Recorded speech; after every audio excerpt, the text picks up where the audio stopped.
Hello, and thank you for joining me on Harambee Stories podcast. I'm Tunia B. Edmond. Just to give a brief summary of what Harambee Stories is. So, the term Harambee comes from Swahili and it means let's come together.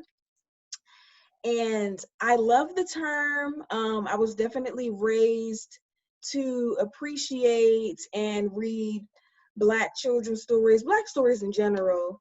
But I specifically started this podcast and this platform to promote Black children's stories and Black artists because I felt that our children hearing stories that promote them and feature them are really important, especially when it comes to like learning to love to read. It's different when you're reading about stories that feature you versus an animal or, someone that's not the same background as you. Not saying that, all the stories that our children have to read have to be about them, but it helps. Yeah, I got the idea because I was trying to look up stories for my son to listen to go to bed, and all of the stories were only like nursery rhymes and stuff, and he was like, this is boring, I want to read something else. I want to read, Gross Greg and, other like Black children's books. And I was like, okay, so that's where the idea came from. So here we are. This is episode 11, I think. So yay. So for this episode, I have the ladies of Lauren Simone Publishing House, and they're going to introduce themselves and, give us the history. Y'all go ahead. I'm Melissa Sue John. I'm the mother of Olivia Lauren and Alyssa Simone. Hi, I'm Olivia Lauren. So I'm a psychologist by training. I teach in the university. I teach intro to psychology, social psychology. My area of expertise is in stereotyping, prejudice, and representation. And I was on a project called Seeds of STEM, which basically is a curriculum to teach preschool children engineering. And we're using literature to teach problem solving because, in every story there's a problem and then you have to overcome the problem. You solve the conflict. So as we're finding these books that are age appropriate, we're realizing that we're dealing with Head Start children and none of the books had children that looked like them. So I was complaining to my daughter. So basically she was complaining to me and I said to stop complaining about the problem and fix it yourself. Right? She literally said, like, be the solution. And, everybody, I think, has a little story in mind, or they started writing a book and never finished it. People probably have tons of those books on their computers or in their journals that they just never finished. So I took her advice and we wrote our first book, which was called Occupations A to Z. And it's basically a reference guide. So it's kind of like the definitions of different occupations. And the reason we wrote this book was because Olivia, we live in Connecticut, and we were in New York every weekend going to auditions for either theater or movies or TV shows. So she started her acting career, and we also did modeling. And we were meeting all these people with these various careers. Like, I'm from the Caribbean, I'm from Jamaica, and everybody's like, oh, you go to school to be a doctor or a lawyer, right? Those kind of careers. But we were meeting people who were like musical directors, camera directors, producers, voiceover coaches, and we're like, that's fascinating. It was more the performance-based side. So the title of our book is Occupations A to Z, A Guide to Jobs and Careers. But the idea is that they're not just traditional careers, but they're also modern. That's amazing. And she's so accomplished already. I said the same thing about Amani. I was like, oh my God. They're just beams of light. So then she's like, Mom, I want to write a book with you. So where I'm from, typically children's books are rhyming stories. So we wrote Olivia Travels, this book is very special to us because the illustrations are actually family photos that the illustrator used. Yeah, so they're literally our lives. It's like a family album. And we travel somewhat. So like one of the modes of transportation is a double-decker bus. So that's actually a picture of us on a double-decker bus. Let's see if I could find it. That's so cool. Right, so we have here. So yeah, so basically, this book, Olivia Travels, it's about rhyming and homonyms. So this is the book we're going to read today. And once she started actually being seen in television shows, like if right now if you go on Netflix, you'll see Alyssa as one of the thumbnails for Madam Secretary. And I'm scrolling like, that's my daughter, that's my daughter. Yeah, so it's really exciting. I remember Alyssa came home and she's like, I was at track meet and someone was like, do you act? And she's like, why? She's like, I saw a girl that looks just like you on 7 Seconds. And she's like, yeah, it was me. So people would say, how did you do it? How did you do it? And we got so like overwhelmed with the questions that were like, you know what? This was a process that we had to learn on our own, figure it out, Google, how do I get a work permit? How do I do this? So we created this book, A Guide to Becoming an Actor, to teach people how you can become a child actor. And then one day we're walking in the park, we're in Brooklyn, it's New York, so it's very diverse. We see a Muslim family, we see a white family, we see a Jewish family, and then us, the Black family.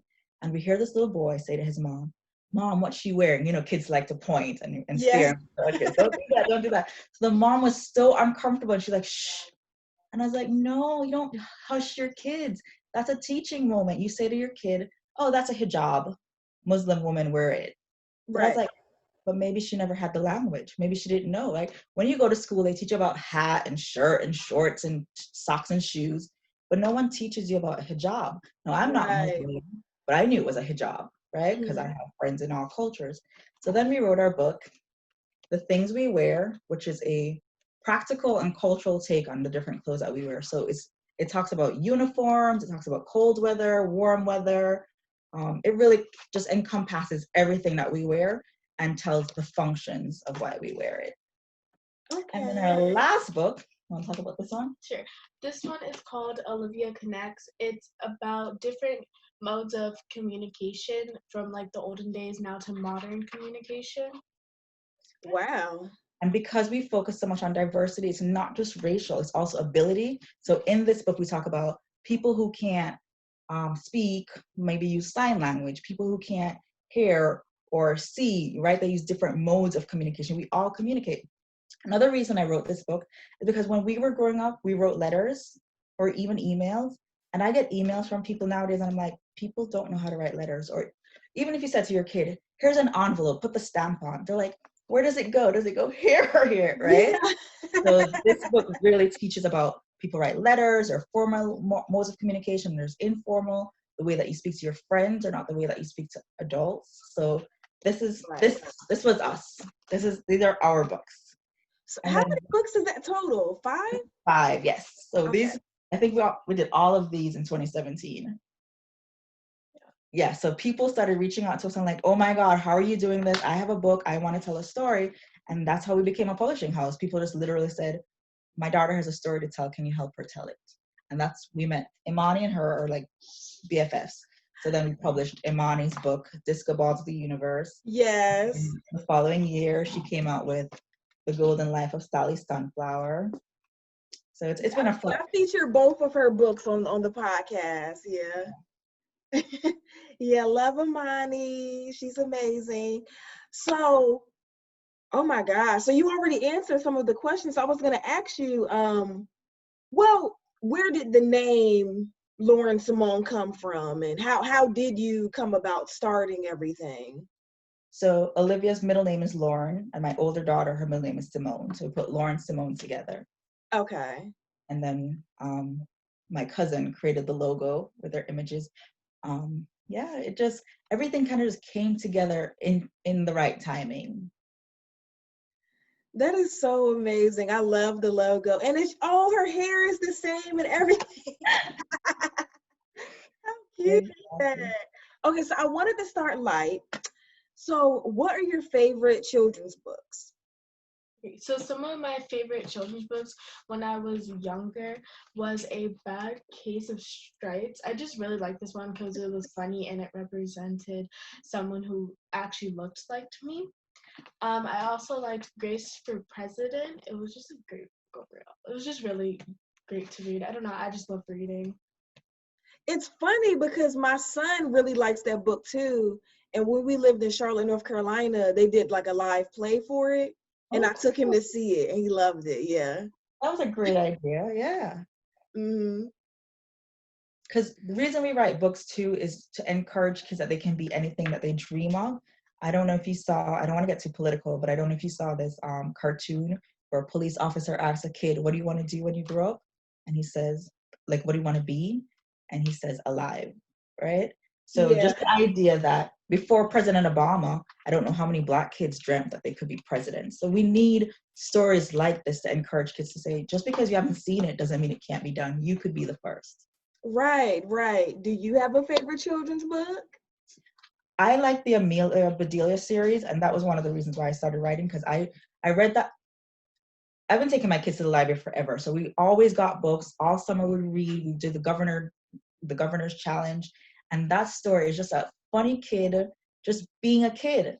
And when I read Black stories, a lot of them made me cry. I was like, these aren't bedtime stories. These are sad. These are depressing, right? Because a lot of it is Yeah.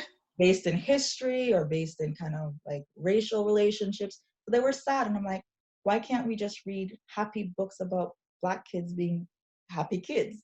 And so Right, because every day in a Black child's life isn't, we're doing something with the bus boycott or someone discriminated against us or whatever. Like there are days where we take our kids fishing, we go to the mall or whatever. I remember one book I read. It's so important to read the books before you have your kids read it. I read this one book, which basically the premise was a kid who was used to changing homes often from being evicted. I'm like, well, that's not the story of every Black kid, or a lot of single parent stories. Now, those stories are important because there are some kids who are, from a single parent household, but there's some kids who have two parents. So the idea is that we have to have our own voices heard. We have to have multiple stories told. That way there's not this stereotype that there's only one type of Black boy or Black girl. So we just try to communicate as much positivity and empowerment as we can in our story. So we educate as well as entertain. Great, great. So a lot of the questions I've written down you've already answered, but what challenges have you had with publishing your own book and others? The biggest thing is getting into the big bookstores like Barnes and Noble. So like obviously if you use certain platforms, your books will be there online, but in terms of getting them in the store, there's this idea that Blacks don't read, so they don't really have a large market for our books. It's slowly changing, but a lot of publishing companies have come out because they feel like we're not being represented, and we all have the same struggle, which is how to get our books to the audiences that we want. So that's been the biggest challenge. I find vending at local events to be very powerful. And I travel, like we did a book fair in Atlanta. We go to New York, we go to Massachusetts. So we do traveling.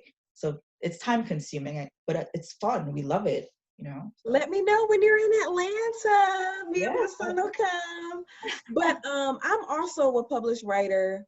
And the challenge that I find is, as far as the bookstores, unless you're backed by a big name publisher, they're just like, oh, we're okay. Like if it's not Scholastic, Penguin, Random House, they're not really, they don't really care. They're not trying to have it in their store. So. And then you pay a risk, because let's say you said you're going to offer it on consignment. They might have them on the shelves, but then if they don't sell, you get them back in a kind of quality that you can't sell. So it's a loss. Right, right. And then some of this, I know a lot of independent houses or bookstores that are very willing to take your books on consignment, right? Because they're making a little cut from it. However, you have to like call them and say, hi, did the book sell this month? They're not necessarily very good at just communicating and saying every month we're going to send out a paycheck, right? So that's been a struggle, being able to keep track of where my books are and am I being paid on time so I can pay royalties to my authors and illustrators. Yeah. So then it becomes a thing where it's like, well, maybe we'll just do online only, because at least you can control everything. The traffic, yeah.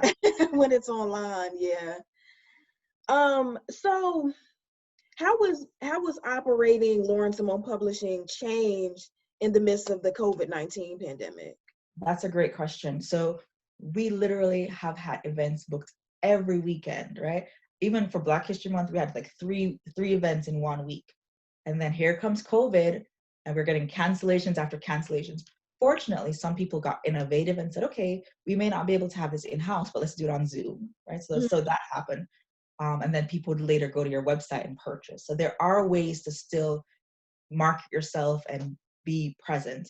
But it was a loss for us in the sense that that's where we make our biggest sales. But fortunately, we've kept books on hand. Like, because I knew I was having all these events, I had mass copies sent to my home in preparation for this event. So now that when people go on my website, I can grab my mailer, put on my logo, put on my sticky, and the post office is still open. So I'm going to the post office every morning to drop. So, thank God for that. Yeah. And I really try to it's a lot of it is about branding, right? So when I sell these, I give complimentary bookmarks. I've met with curriculum guide writers, so that way if you're going to teach about disco balls of the universe, for example, there's a learning packet to go along with it. This one, I have a whole 2-week curriculum written for it that I think I provided that to you. It teaches kids every topic you can think of, whether it's math, reading, art, science. You can find an activity to use this book for. So we're trying to get into schools, into the classrooms. That's been our approach. Yeah, that's definitely good, especially if you can get it to where schools are buying the books in mass. That's where great. the money will come in, like the school libraries, and integrated into the curriculum, possibly into one of these major test books. Mm-hmm. Like that's definitely where a lot of your money's going to come from. Do you consider yourself to be a beacon of light or possibly a leader in the Black writing community?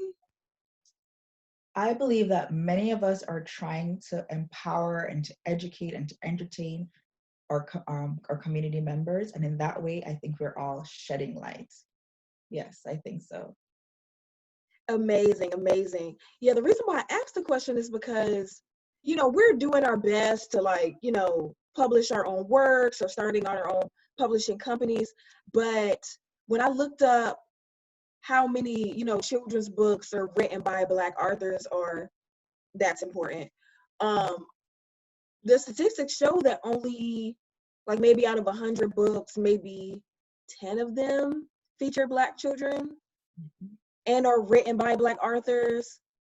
Because a lot of larger companies, they'll say oh, we want the main character to be Black, but it's still written by written by a Black author. Yeah. So yeah, I think that it's amazing that you've started this thing, this publishing house, and this platform to help young Black children start their writing careers early. Like, imagine how great writers your children are going to be by the time they're 18 because they started at 10.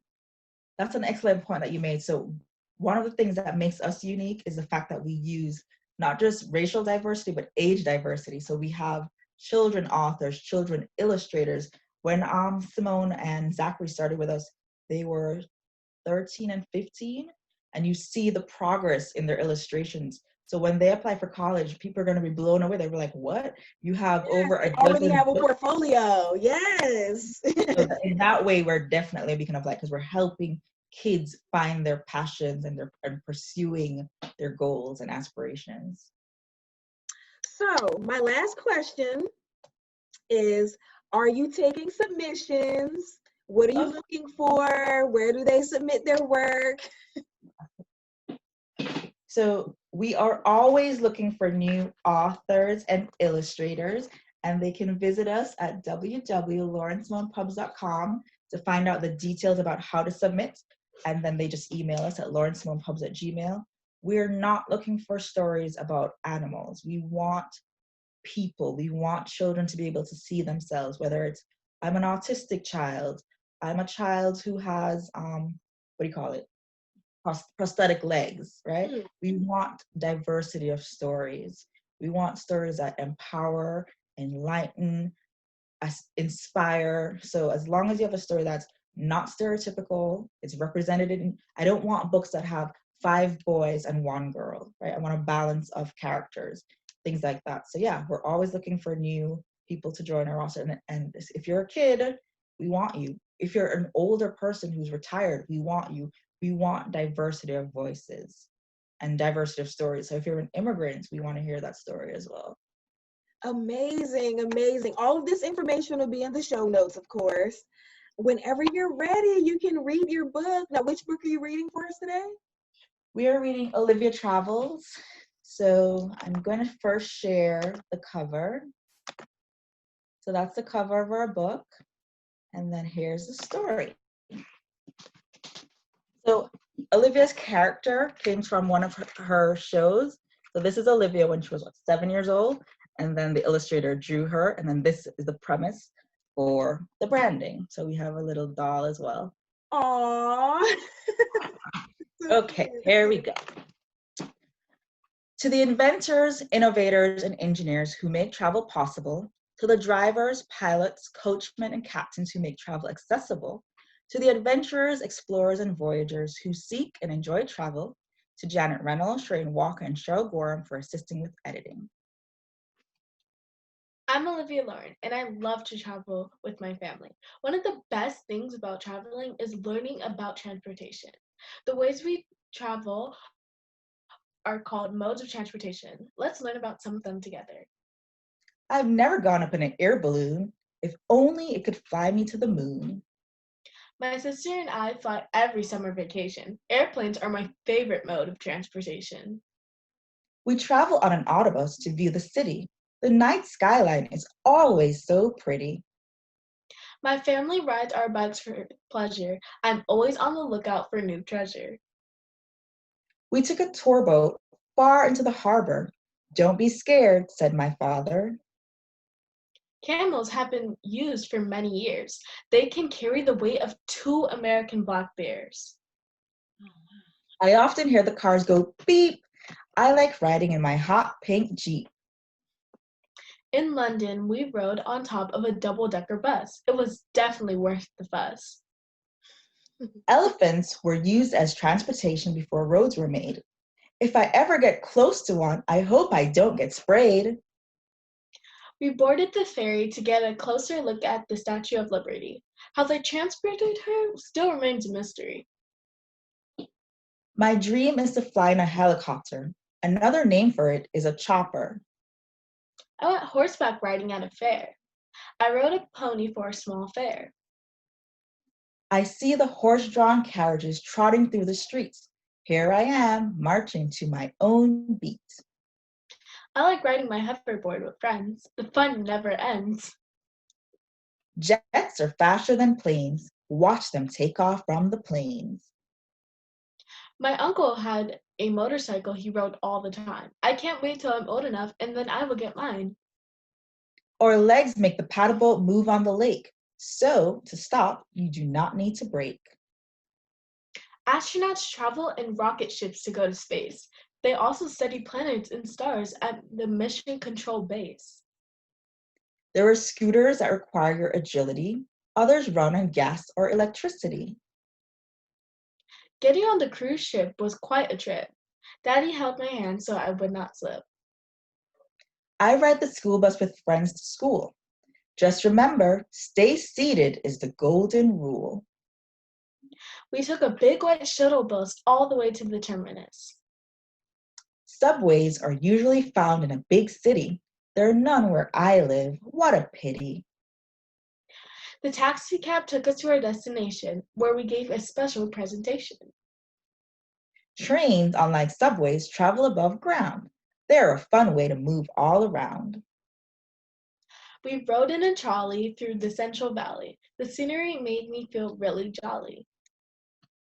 We had a family reunion at a very special place. We rented a van so we would have enough space. I hope you get to try all the different modes of transportation. Each mode comes with its own feeling of satisfaction. The end. So children, at the end, usually when I read that story, at the end we'll ask the kids, what are rhyming words? What are homonyms? And then we'll go through examples in the book. So I'm like, what rhymes with bus? And they'll say fuss. What rhymes with cab? And they'll say tab. And then I say, what's a homonym? And they're like, words that sound the same but have different meanings or something. So I say, what was an example in the story? And they'll say plain and plain. And we'll go through like defining those terms.